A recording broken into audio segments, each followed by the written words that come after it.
Hello tout le monde, j'espère que vous allez bien, moi en tout cas ça va très bien. Aujourd'hui on se retrouve pour une nouvelle vidéo où je vais vous parler d'une affaire japonaise. C'est une affaire qui n'a pas été très médiatisée, que ce soit en France ou au Japon. J'ai essayé de trouver un maximum d'informations et de sources sur des sites français où je n'ai pas trouvé grand chose, et aussi sur des sites japonais où j'ai trouvé plus de choses que sur les sites français, mais pas énormément non plus. C'est-à-dire que cette affaire manque vraiment de détails et d'informations. Mais malgré cela, j'ai quand même essayé de récolter le nécessaire pour vous la raconter clairement. Le 9 décembre 2017, l'ami de la victime, dont on ne connaît aucune information, recevra un message de Hirayama via Line. Son ami lui aurait envoyé un message en lui disant qu'elle aurait envie de se suicider. Au début, son ami ne l'aurait pas prise au sérieux parce que ça n'aurait pas été la première fois qu'elle lui parlait de suicide et elle aurait toujours fini par aller mieux. Mais elle va réellement s'inquiéter quand un fameux Keisuke Kawasaki va poster un message Twitter en parlant de lien éternel avec Hirayama. C'est à ce moment-là qu'elle contactera les autorités et que les autorités se rendront directement chez Hirayama où ils trouveront son corps sans vie. Mais pour comprendre comment on en est arrivé là, il faut revenir au début de toute l'histoire.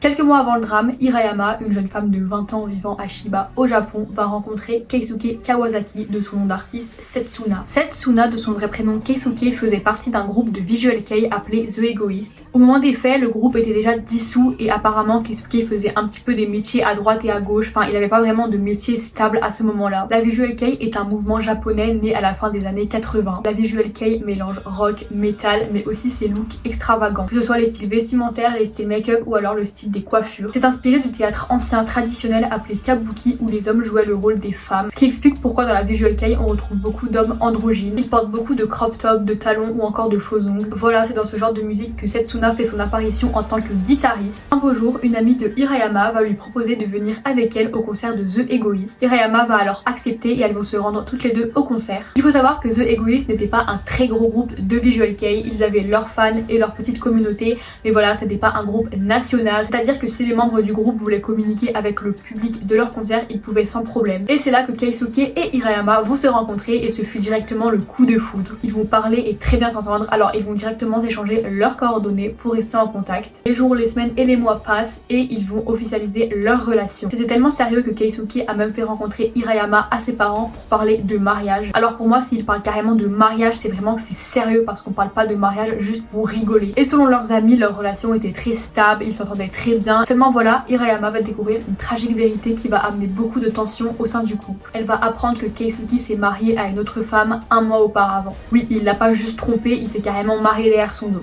Donc comme toute personne normale, Hirayama va s'énerver et ils vont se disputer, ce qui va amener pas mal de tension au sein du couple. Mais ils vont vite se réconcilier et continuer leur relation malgré tout. Donc d'après ce que j'ai pu voir, Keisuke n'a pas quitté sa femme de son côté, il est vraiment resté avec les deux femmes. Je ne sais pas si la femme avec laquelle il s'est marié était au courant de sa relation avec Hirayama, on n'a pas vraiment d'informations là-dessus. Malgré ça, leur relation va continuer et on ne saura pas vraiment ce qu'il se passera dans leur relation, mis à part les tensions qui resteront au sein du couple. Jusqu'à ce que le drame arrive. Comme je vous disais, le 9 décembre 2017, Hirayama enverra un message à son amie en lui disant qu'elle a envie de mourir.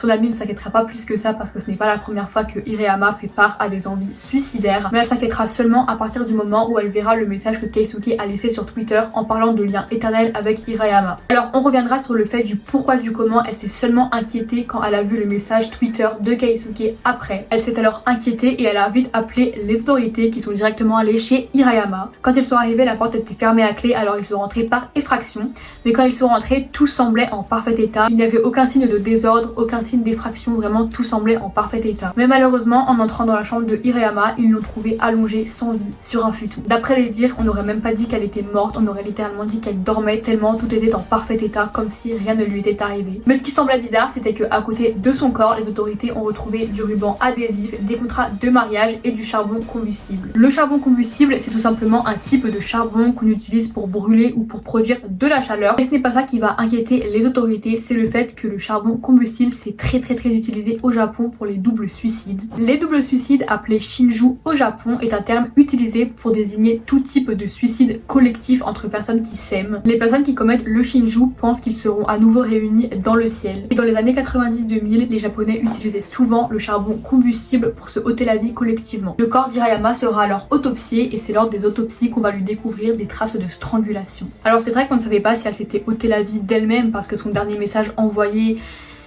confirmait un petit peu les doutes, et le fait qu'on ait trouvé des éléments très suspects comme le ruban adhésif, les contrats de mariage et le charbon combustible laisse un petit peu un doute sur les faits aussi. Évidemment, les autorités vont alors interroger les amis de Hirayama qui vont nous faire découvrir plein de secrets et qui vont même confirmer les doutes. Les amis d'Hirayama vont alors parler de Keisuke en disant qu'elle le fréquentait depuis quelques mois et qu'il y avait beaucoup de tensions au sein du couple. Contrairement à ce qu'on aurait pu penser suite aux conversations sur le mariage entre eux, leur relation n'était absolument pas stable et très toxique. Les amis en commun de Keisuke et Hirayama vont dire qu'ils se disputaient régulièrement et qu'ils se scarifiaient ensemble. Et pour mettre la cerise sur le gâteau, ils vont même dire que Keisuke aurait fait preuve de violence envers Hirayama plusieurs fois. Il l'aurait déjà étranglée plusieurs fois jusqu'à ce qu'elle perde connaissance, qu'elle ait de la mousse à la bouche et qu'elle vomisse. Ce geste-là serait devenu un geste habituel dans leur couple. Et pour ajouter une deuxième cerise sur le gâteau, les amis en commun du couple vont même dire qu'ils auraient déjà parlé de se suicider ensemble, soit de faire un shinju. Leurs amis en commun ne les auraient pas pris au sérieux parce que pour eux c'était vraiment sur le coup de l'émotion. Voilà,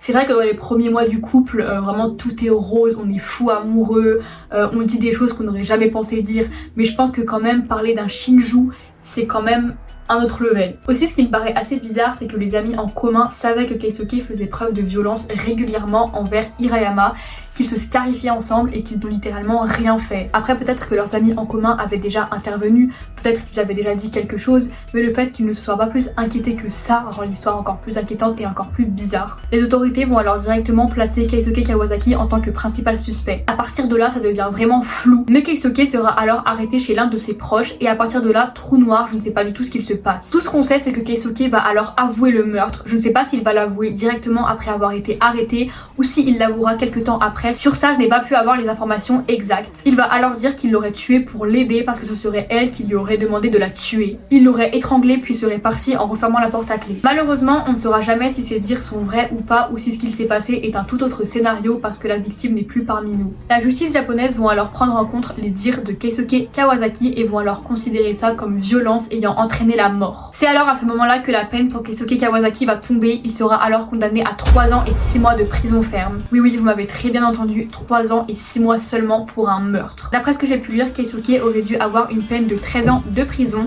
Sauf que la justice n'avait aucune preuve pour le mettre en prison pendant 13 ans, alors ils ont juste confirmé ses dires, car il n'y avait aucun témoin et aucune preuve valable selon eux. À l'heure d'aujourd'hui, Keisuke Kawasaki n'est plus en prison, il serait sorti vers 2021, mais on ne sait absolument pas ce qu'il est devenu. Il a visiblement préféré rester dans l'ombre, on ne sait pas s'il a changé d'identité, où il vit, qu'est-ce qu'il fait, on ne sait absolument plus rien de lui. À l'heure d'aujourd'hui, beaucoup de gens pensent que Hirayama et Ketsuki avaient prévu de faire un shinju ensemble, soit un double suicide, mais que Ketsuki n'aurait pas eu le courage de se ôter la vie, alors aurait juste ôté la vie de Hirayama. Et d'autres personnes pensent qu'il lui aurait fait croire qu'il voulait faire un shinju avec elle, mais qu'il avait juste envie de la tuer, alors il lui a fait croire ça juste pour la tuer. Pour ma part, je pense effectivement qu'un shinju avait été planifié suite aux éléments trouvés à côté du corps sans vie de Hirayama. Mais je n'ai pas vraiment d'avis sur si il aurait eu peur à la dernière minute alors il ne se serait pas ôté la vie ou si il lui aurait fait croire qu'il aurait voulu faire ça avec elle juste pour la tuer. Personnellement, je pense qu'une part des dires de Ketsuki est réelle sur le fait qu'elle lui aurait demandé de la tuer parce que le couple était tout sauf stable. C'est assez spécial. Personnellement, je pense peut-être qu'il lui a fait croire que lui aussi voulait se suicider tout ça mais qu'il ne l'a pas fait.